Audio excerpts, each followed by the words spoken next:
Во студиото со вас, Десмина Тодоровска. Добро вечер и ви благодарам за вниманието. Над 1000 жители на Гостивар побарале лекарска помош со симптоми на труење. МВР и ОЈО Гостивар отворија истрага по сомнежите дека општината и јавното предпријатие поставиле пумпи со вода од Вардар на градскиот водовод за да го зголемат притисокот во мрежата.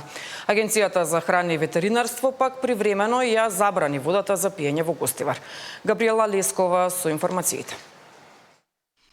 Чашата вода што требало да ги освежи за стотици граѓани можеби станала причина за сериозни здравствени проблеми. За само 4 дена повеќе од 1200 лица побарале лекарска помош со симптоми на труење, додека сомнежите се погласно патуваат кон водата за пиење во Гостивар. Неголемиот дел од пациентите кои што доаѓаат овде на преглед во општата болница во Гостивар имаат исти симптоми: повраќање, диареја, зголемена телесна температура и омалаксаност. Со часови сител беше пред инфективното одделение во Гостивар. Сведочевме како десетици граѓани пристигнуваа барајќи лекарска помош. Дел од нив по примена инфузии и добиена терапија си заминуваа дома, а неголемиот дел од нив се сомневаа дека се затруени од водата за пиење. Какви симптоми имавте?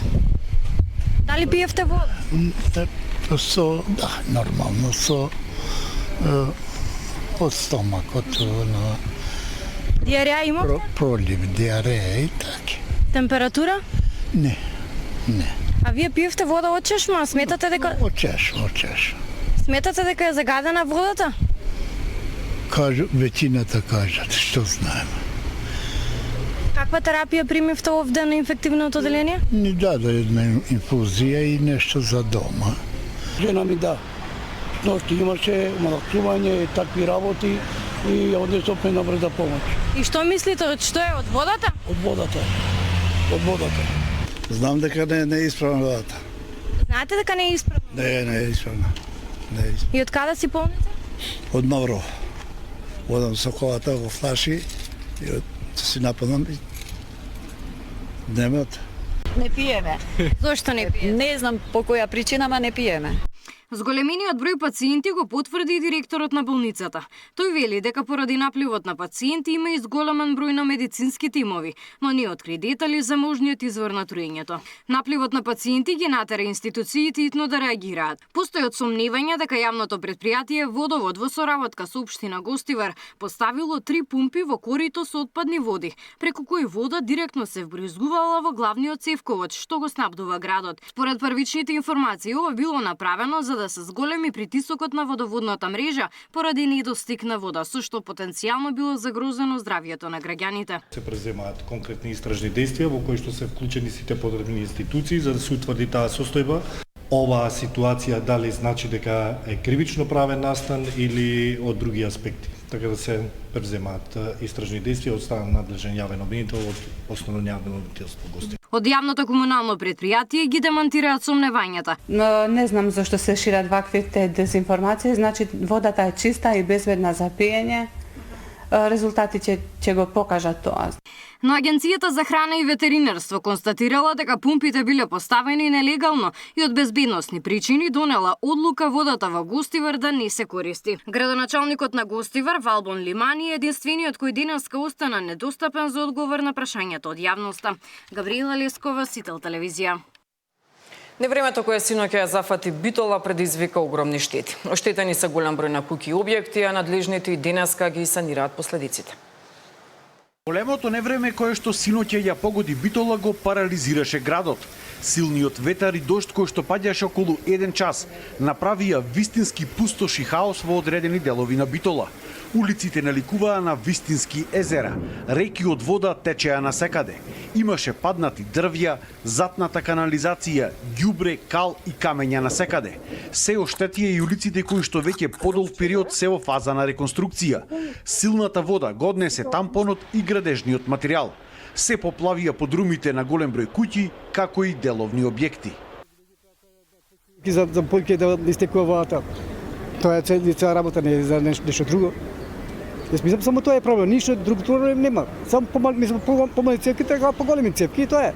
Опозицијата пак преку соопштенија истакна дека синоќешната катастрофална состојба на градот била доказ за системски пропусти во урбанистичкото планирање и одржувањето на јавната инфраструктура во Битола. По пријавените случаи на бројот 112, на терен били ангажирани екипи на јавните предпријатија и територијалната противпожарна единица, кои што до доцна синоќа работеа на расчистување на одводните шахти и испомпувањето на водата од поплавените објекти. За Сител, Дарко Штарговски. Државата ќе гради национален дата центар кој на едно место треба да ги заштити личните податоци на граѓаните и сите документи на државните институции. Даниел Василев известува на оваа тема. Даниел, дали имаме повеќе информации кога и каде би можело да се изгради ваков центар? Добро вечер, Деспина. Се уште е рано за се каже кога би почнала изградбата на овој дата центар, меѓутоа тоа би траело некаде околу 2 години. Зошто е се уште рано? Затоа што државата се уште ги бара моделите на финансирање на една ваква инвестиција за која што проценките се дека би била некаде околу 20 милиони евра. Во игра се 4 модели на финансирање. Делот од тие модели значат дека државата сама ќе финансира, дел значат дека би имала помош од приватни партнери. Од друга страна, во однос на локациите, во игра се 4 локации во околината на Скопје. Дел од нив се индустријски зони, дел од нив се други објекти кои што се наоѓаат во околината на главниот град. Деталите се подготвени, да ги погледнеме во продолжение. Физибилити студијата е готова, државата одлучи да гради национален дата центар. Во игра се 4 модели на инвестирање и 4 локации во околината на Скопје. Националниот дата центар ќе биде со капацитет од околу 5 мегавати или во категорија на среден дата центар. Инвестиција барем според проценките околу 20 милиони евра. Примарна задача ќе му биде на едно место да се чуваат сите податоци, документи на државните институции, како и личните податоци на граѓаните. На тој начин, државата сака да го зголеми нивото на безбедност во сајбер светот, особено што во моментот инфраструктурата во одреден дел од институциите не се чува соодветно. Сепак, планот да се остави простор за идни инвестиции во хардвер кој би можел да се користи за развој на вештачка интелигенција. Планираме да биде модуларно решение, за да дозволи со дополнително набавување на опрема да тој нуди услуги и на државните или приватни универзитети, истражувачка работа во научно-истражувачките центри, а понатаму зошто да не и на дел од државни институции, односно државни АДА за понатамошни потреби. Секако размислуваме и за суверенитет во смисла на вештачка интелигенција и доколку решиме дека понатаму се потребни инвестиции во оваа насока, овој дата центар ќе може да ги обслужи таквиот вид на инвестиции. Проценките се дека ќе бидат потребни најмалку 2 години додека дата центарот да почне со работа. И ќе треба и дополнително време додека сите институции ги мигрираат своите податоци таму. Треба да се започне со институциите во моментот кога ќе се отвори дата центарот, кои што имаат најстара опрема, прво тие да мигрираат, а потоа секоја институција по еден приоритетен план да мигрира кон дата центарот, но ова ќе биде задолжение за државните институции за да не ни се повторува ситуацијата од заштитниот дата центар во Прилеп, кој што е веќе изграден, функционира неколку години, а помалку од 10 државни институции ги користат услугите на овој заштитен дата центар, така што ние ќе одиме со можеби еден вид на законски измени или задолжение од влада за задолжително користење на услугите на државниот дата центар. Според физибилити студијата, на кровот на објектот ќе бидат поставени фотоволтаици кои ќе произведуваат струја за потребите на серверите. Доколку локацијата која ќе биде избрана дозволува, можна е изградба на фотонапонска централа во околината. Во делот на ладење на хардверот нема да се користи вода, туку ќе се користи систем на воздух. Собранието пред околу 1 месец донесе закони со кои се отвори простор за изградба на дата центри. Во моментот се одвиваат два процеси. Од една страна најава за национален дата центар, од друга страна најава за приватни инвестиции. Но за овој дел има многу отворени прашања со оглед на тоа што законите кои беа донесени не ги регулираат минималните стандарди кои инвеститорите ќе треба да ги испочитуваат. Даниел Василев, Сител телевизија. Премиерот Мицкоски преку социјалните мрежи информираше дека ја известила Европската унија дека реформската агенда е исполната и покрај тоа што изборниот законник останува закочен во собранието. Партиите пак и денеска со меѓусебни обвинувања за процесот. Документот со исполнети обврски од реформската агенда во предвидениот рок македонската влада го испрати до Брисел, со цел државата да влезе во наредните пресметки за исплата на средствата од планот за раст за Западен Балкан. На 15 јули до Европската Унија беше доставен документот со целосно исполнети и означени обврски, со што уште еднаш покажавме дека реформскиот процес го водиме одговорно, транспарентно и со јасна посветеност кон исполнување на европската агенда. Уверен сум дека во динамиката на реализацијата ќе бидеме далеку пред многу други и покрај обидите процесот да биде заглавен преку блокирањето на изборниот законник, напиша Мицкоски на социјалните мрежи по владиниот состанок посветен на евроинтеграциите.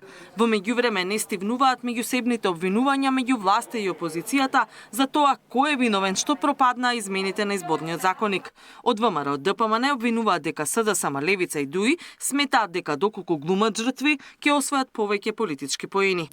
Одбија и да бидат внесени во новиот изборен законник и препораките на ОПСЕ и ОДИХР. Одбија да имаме една изборна единица, одбија и повеќе пари за рекламирање. Со недонесување на изборниот законник, директно се обидуваат да го намалат успехот на Македонија во делот на реформската агенда. Гледаме дека намерно туркаат спорни одредби за изборен грабеж, за да го прикријат сопствениот неуспех со реформската агенда и за целосно да го блокираат европскиот пат. Рокот до 1 јуни одамна помина. Клучните закони се вратени од Европа на доработка, а напредокот е минимален. Измените на изборниот законник останаа заглавени во собраниската процедура поради речиси 14.000 амандмани поднесени од опозицијата. Катерина Нешкова, Сител телевизија. Антикорупцијската комисија ќе оформи предмети и ќе иницира прекршочни постапки за 5 лица за кои утврдиле дека додека работеле во државни институции извршувале уштедна функција. Само во март комисијата има утврдено вкупно 38 лица кои биле избрани, именувани или разрешени од функцијата, а не поднеле изјави за имотната состојба во законскиот рок. Најчесто се работи за лица кои се именувани од страна на органите на централна власт пред се владата, но има и други функции. Имаме и случаи што член на совет на некоја општина паралелно врши друга позиција која согласно законот не е и не во сите тие случаи бараме доброволно лицата во рок од 15 дена да напуштат една од функциите кои ги извршуваат, а доколку не постапат, инициирам постапка до органот кој именува или избира да поведе постапка за разрешување. Последна бројка јас што ја има беа 238 случаи на изречени прекршочни платни налози само, значи заклучно со месец јуни. Со овие 38 ќе оди бројката на кај 300, имајќи го предвид ова темпо, мислам дека оваа година ќе имаме над 500 прекршочни платни налози и на некој начин сметаме дека со тоа превентивно делуваме да знаат избраните и именуваните лица дека сепак го следиме, не ја занемеруваме таа обврска. Кризната состојба за нафта и нафтени деривати ќе трае до 20 октомври поради постојаниот раст на цените на светските берзи. Додека од владата тврдат дека состојбата се следи, опозицијата бара мерки за заштита на стандардот на граѓаните. Кризната состојба за нафта и нафтени деривати ќе остане во сила уште 3 месеци. Владата денеска одлучи рокот да се продолжи до 20 октомври. Целта на оваа одлука е владата да располага со соодветен правен механизам за брза и ефикасна реакција, со цел да се зачува стабилноста во снабдувањето, да се ублажат последиците од евентуални пазарни нарушувања и да се заштитат интересите и животниот стандард на граѓаните и стопанството. Одлуката ќе биде доставена до собранието, каде пратениците и официјално треба да ја изгласаат. Премиерот Мицкоски пред неколку дена рече дека се исполнети условите за да се намалат акцизите на бензините и дизелот, па можно е од понеделник повторно да се активира ова антикризна мерка. Опозицијата и денеска критикува. Кризата не стигнува. Поскапувањето на горивата е нов ценовен удар за граѓаните и ќе донесе ново поскапување на цените за храната. Животот стана прескап. Платите не го следат растот на цените. Храната стана луксус. Сметките се превисоки. Неделава бензините поскапеа за денар и пол, а дизелот за 5,5 денари. Ова следи од како цените на нафтата на светските берзи бележат секојдневен пораст, како резултат на се поголемите напади на Блискиот Исток. Мартин Арсов, Сител телевизија. Последното информативно издание во 23 часот. До тогаш останете со нашата програма.